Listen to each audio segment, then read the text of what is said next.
Research topic कैसे सोचें? जब कोई स्टूडेंट एमटेक या पीएचडी स्टार्ट करता है तो सबसे पहली और सबसे कंफ्यूजिंग प्रॉब्लम होती है रिसर्च टॉपिक सिलेक्शन।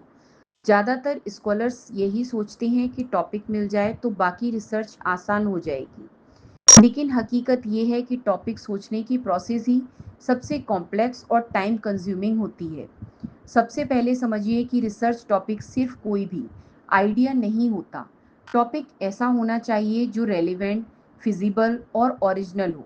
रेलेवेंट का मतलब है कि वो टॉपिक आपके डोमेन से जुड़ा हुआ हो और करंट रिसर्च ट्रेंड्स के साथ मैच करता हो। फिजिबल का मतलब है कि उस टॉपिक पर काम करने के लिए आपके पास प्रॉपर रिसोर्सेज, डेटा और टूल्स उपलब्ध हों। और ओरिजिनल का मतलब है कि वो टॉपिक कॉपी या रिपीट वर्क ना होकर उसमें कुछ नॉवेलिटी हो। स्कॉलर्स अक्सर ये मिस्टेक करते हैं कि इंटरनेट से या किसी पुराने थीसिस से डायरेक्ट टॉपिक उठा लेते हैं। इससे शुरुआत तो आसान लगती है, लेकिन बाद में पता चलता है कि वो वर्क पहले ही कई बार हो चुका है या उसमें कोई न्यू कंट्रीब्यूशन पॉसिबल ही नहीं है।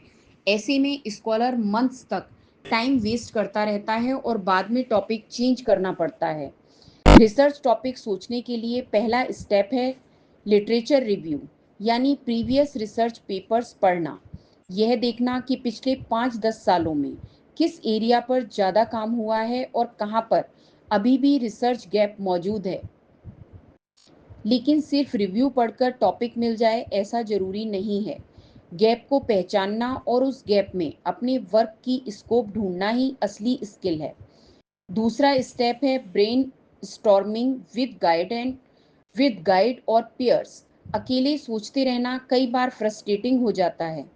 डिस्कशन करने से न्यू पर्सपेक्टिव्स मिलते हैं और आइडियाज शेप लेने लगते हैं। लेकिन प्रॉब्लम ये है कि हर गाइड इतना टाइम नहीं देता और यही स्कॉलर की कंफ्यूजन को और बढ़ा देता है।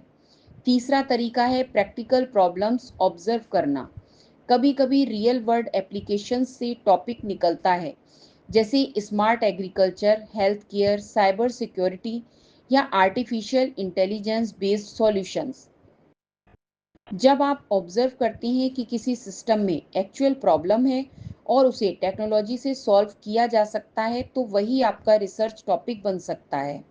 लेकिन चैलेंज ये है कि सही टॉपिक सोचने में कभी कभी 6 महीने से 1 साल तक लग सकता है। इस दौरान स्कॉलर को बार बार लगता है कि उसका रिसर्च डिले हो रहा है। यही वो स्टेज है जहां स्कॉलर को सबसे ज़्यादा फ्रस्ट्रेशन और एंजाइटी फेस करनी पड़ती है। तो साफ है कि रिसर्च टॉपिक सोचना आसान स्टेप नहीं है। ये ऐसा स्टेज है जहां स्कॉलर को पेशेंस, रीडिंग हैबिट और गाइडेंस तीनों की बहुत ज़रूरत होती है। अगर शुरुआत में टॉपिक गलत चुन लिया तो पूरी रिसर्च गलत डायरेक्शन में चली जाती है। अगर आप ईमानदारी से मेहनत करके रिसर्च करना चाहते हैं और इसमें किसी भी स्तर पर कोई दिक्कत आ रही है, तो आप डॉक्टर कपिल गोविल से मदद ले सकते हैं।